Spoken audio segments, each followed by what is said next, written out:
যারা মানে হত্যা করেছে তারা মুখ খুলে ঘুরে বেড়াচ্ছে, নিরীহ যারা তাদের হয়রানি করতেছে। আমরা সুস্থ তদন্ত চাই, যে আমরা নিরীহ মানুষের হয়রানি না হয় সুস্থ তদন্ত করে যারা প্রকৃত দোষী তাদের আইনের আওতায় শাস্তি দেওয়ার ব্যবস্থা হোক।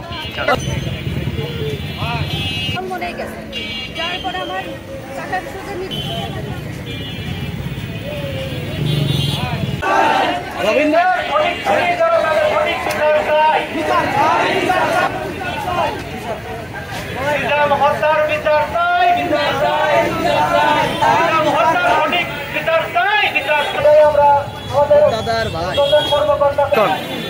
প্রকৃতদর্শী তাদের কারণ নামিয়ে আসে নাই, এই যে কেস হয়েছে। তা আমাদের সকলের প্রাণের দাবি, আমরা খেটে খাওয়া মানুষ, আমাদের 2-4-5 হাজার টাকা খরচ করার মতো কোনো তৌফিক নাই, কিন্তু আমরা কেস কাছালিতে ঝুলতেছি, বাড়ি ঘর দরজা ঠিক মতো ধান পাট কাটতে পারতেছি না, বিভিন্ন রকম নির্যাতনের শিকার হচ্ছি। আমরা এই কেসের সঠিক তদন্ত চাই।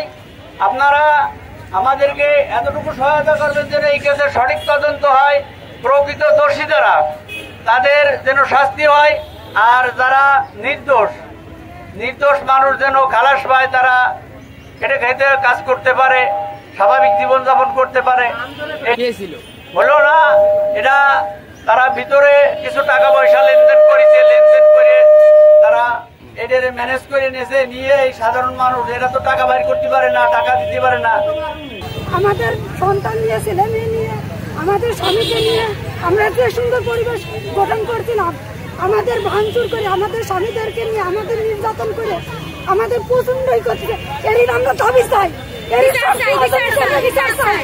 কোন একটা বিচার হচ্ছে না, এর কোন একটা বিচার হচ্ছে না।